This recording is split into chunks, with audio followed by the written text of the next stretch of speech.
Hi everyone, Hope King here from Elementary Shenanigans, and today I just want to spend a couple of minutes explaining how I use Jenga to engage my learners. Specifically today we're going to be talking about giant Jenga and how I use this in my classroom. So let's go ahead and begin.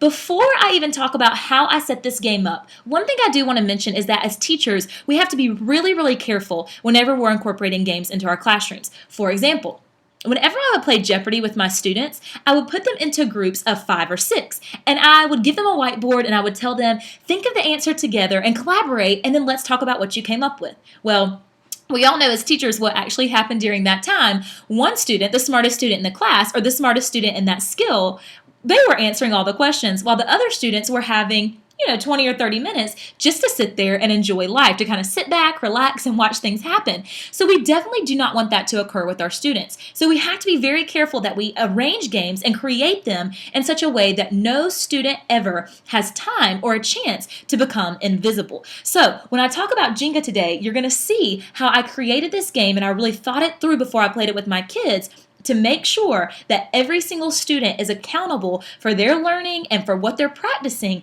at every single point in the game. We know as teachers, we don't have time to waste, and we definitely don't have 20 minutes to waste, so we've got to make sure that games have a purpose, that they have a meaning, but also that every single student is accountable for what they're learning. So let's go ahead and begin with how I created this game. So I've seen Jenga used a lot in different classrooms, and I've seen different teachers use it in different ways. Okay, so I saw where some teachers numbered them, some teachers wrote the equations on the blocks, but for me, I was thinking, if every time I want to play Jenga, I have to write on the blocks or I have to put pieces of tape and write equations or problems, I'm probably not going to play this very often in my class. And I wanted this to be a really great game that I could just pull out. It incorporates movement, it gets my kids up, but it also helps them practice skills that we're working on in class. So I thought of a little bit different strategy. Here's what I did. I took my giant Jenga set, which I got from Splinter Woodworking.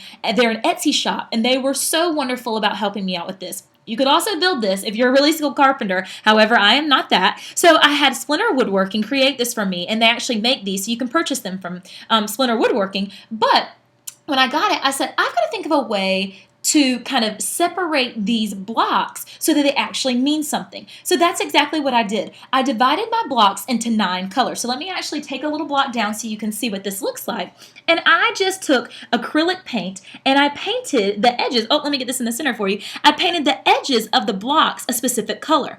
I painted them 9 different colors. Again, I just used acrylic paint. You can see my lines aren't even perfect, but that's not what matters. I didn't have time to paint the whole block. I just painted the very edge in 9 different colors. Now let me talk about what those 9 different colors mean. Let me put this back up here so that when we play, it's ready to go.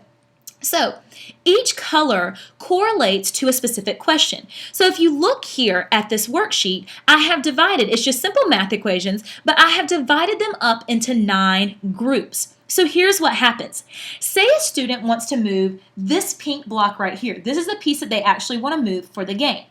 Before they can move this block, they have to look on that sheet and they have to find the first question under the pink section. Then, here's what happens. Here's the beauty of this. Every single person in that group has to answer that specific question. So they're working quietly, they're answering the equation, or they're editing the sentence, or whatever it may happen to be as far as your content.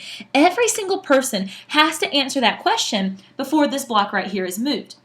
Then, once they all have their answers, the person that's wanting to move that pink block states their answer, and if the whole group thinks that they got that answer correct, then they would actually get to move the block out and place it on, I'm scared this is going to fall on me, and place it on the top of the Jenga set so that they're working together to build this tower as high as they can get it. So it's a very simple concept. The colors actually have meanings. They correlate to questions. But here's what that does. It helps questions not to repeat themselves, because if they actually want to move another pink block, then they would have to answer question number 2 under the pink section before they could move that block up to the top. Again, every single student has to answer that question and agree with the person that's trying to move this block. They have to agree that they got the answer correct in order for that person to be able to move the block. So it's a pretty easy concept, a pretty easy game, but it also makes sure that every student in that group is working together They're all answering the questions, nobody is invisible, and they all have to agree that the student that wants to move the block got that specific question right before they move on.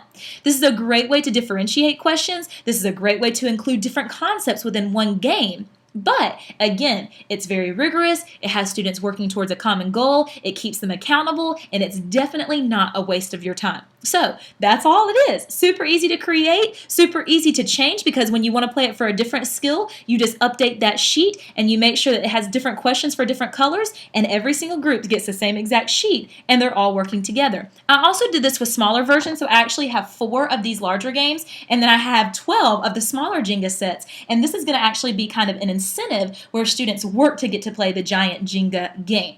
So, like I said, easy to do, easy to manage, easy to differentiate, easy to update and add different questions, but a lot of fun, a lot of movement, a lot of activity, and it's definitely a student favorite. So I hope you enjoyed this little, tutorial about how to play Jenga in your classroom. You can make sure that you leave me questions below in this blog post if you have questions about the Jenga, and I'll be happy to answer those or add those answers to this post to make sure that I answer all of your questions. But thank you for joining me, and I'll be back later with some more games. Bye, everybody.